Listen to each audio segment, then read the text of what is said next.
Assalamualaikum warahmatullahi wabarakatuh. Kebajikan adalah kesempurnaan moral. Kebajikan adalah memberikan bantuan kepada yang membutuhkan sambil melaksanakan sholat dan menunaikan zakat. Kebajikan adalah menghiasi jiwa dengan iman serta berinteraksi positif dengan Allah dan sesama. Di dalam kehidupan beragama, mau apapun agamanya, tentunya banyak dianjurkan untuk berbuat kebajikan, karena melakukan suatu kebajikan merupakan sebuah manifestasi pemahaman agama yang dituangkan ke dalam perbuatan yang nyata. Dalam melakukan suatu kebajikan, tidak hanya berupa ibadah secara ritual saja, namun lebih kepada gerakan seluruh anggota badan kita, mulai dari mata, telinga, hidung, mulut, kaki, tangan, dipergerakkan untuk hal kebaikan.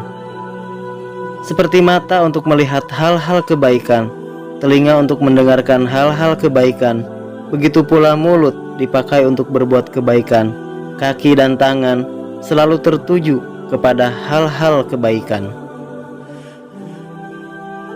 Di dalam Al-Quran, makna kebajikan ini dijelaskan dalam surat Al-Baqarah ayat 177 yang berbunyi, "Kebajikan itu bukanlah menghadapkan wajahmu ke arah timur dan ke barat, tetapi kebajikan itu ialah kebajikan orang yang beriman kepada Allah, hari akhir, malaikat-malaikat, kitab-kitab, dan nabi-nabi, dan memberikan harta yang dicintainya kepada kerabat, anak yatim, orang miskin, orang-orang yang dalam perjalanan, peminta-minta, dan untuk memerdekakan hamba sahaya yang melaksanakan sholat dan menunaikan zakat, orang-orang yang menepati janjinya apabila berjanji, dan orang-orang yang sabar dalam kemelaratan, penderitaan, dan pada masa peperangan. Mereka itulah orang-orang yang benar, dan mereka itulah orang-orang yang bertakwa." Di dalam ayat tersebut sangatlah jelas dan banyak tuntunan yang diperintahkan untuk berbuat kebajikan. Yang pertama dijelaskan bahwa yang dimaksud kebajikan bukanlah menghadapkan wajah ke barat atau ke timur. Dalam hal ini, yang dimaksud dengan menghadapkan wajah ke barat dan ke timur mengandung arti dalam berbuat kebajikan bukan karena kita menganut paham A, B, C, dan lain-lain, atau karena golongan A, B, C, dan lain-lain. Yang disebut kebajikan di sini adalah jelas ada 6 perkara, yaitu orang yang beriman kepada Allah, hari akhir, malaikat-malaikat, kitab-kitab, dan nabi-nabi, dan memberikan harta yang dicintainya kepada kerabat, anak yatim, orang miskin, orang yang dalam perjalanan, peminta-minta, dan untuk memerdekakan hamba sahaya yang melaksanakan sholat dan menunaikan zakat, orang-orang yang menepati janji apabila berjanji, dan orang-orang yang sabar dalam kemelaratan, penderitaan, dan pada masa peperangan.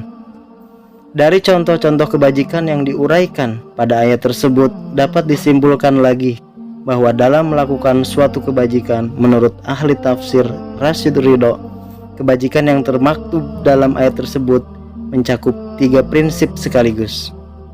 Yang pertama, prinsip keimanan. Keimanan merupakan sumber kebaikan, iman yang mampu menggetarkan hati, yang menciptakan ketundukan dan kepatuhan manusia terhadap Allah Subhanahu wa Ta'ala. Yang kedua, prinsip amal soleh. Dalam hal ini, amal soleh yang dimaksud bukan hanya amal soleh secara individu, melainkan amal soleh secara sosial, sehingga mampu merelakan harta yang dicintainya untuk diberikan kepada sesama yang lebih membutuhkan, seperti kepada anak yatim, fakir miskin, musafir, dan orang yang sedang dalam kesulitan, dan yang sabar ketika sedang mengalami suatu penderitaan. Yang ketiga, prinsip akhlakul karimah atau keluhuran budi pekerti yang ditunjukkan dalam perbuatan dan kesetiaannya ketika menjanjikan sesuatu dapat menepati janjinya. Inilah contoh-contoh kebajikan yang benar yang telah Allah jelaskan dalam Al-Quran, yang tidak hanya ibadah lahiriahnya saja, menghadapkan wajah pada arah tertentu, pada saat sholat, dan lain-lain. Namun, kita juga perlu ingat bahwa tindakan-tindakan derma yang bersifat praktek yang mempunyai nilai karena dilakukan dan ditujukan atas dasar keikhlasan dan ketulusan cinta kita kepada Allah Subhanahu wa Ta'ala. Dan dalam melakukan kebajikan tetap hanya tertuju kepada pengabdian diri kepada Allah tanpa disertakan dengan motif-motif lainnya seperti ingin dipuji, ingin populer, atau motif yang tujuannya bersifat duniawi. Marilah kita sama-sama mengintrospeksi diri kita sendiri. Sudah sejauh mana kita dalam melakukan suatu kebajikan atau ibadah? Sudah sesuai atau belum dengan ayat yang dijelaskan di atas? Saya pribadi pun masih jauh dan masih terus untuk belajar menjadi lebih baik lagi dan meningkatkannya.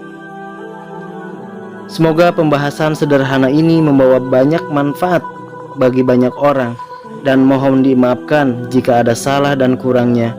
Wallahu a'lam bishawab. Wassalamualaikum warahmatullahi wabarakatuh.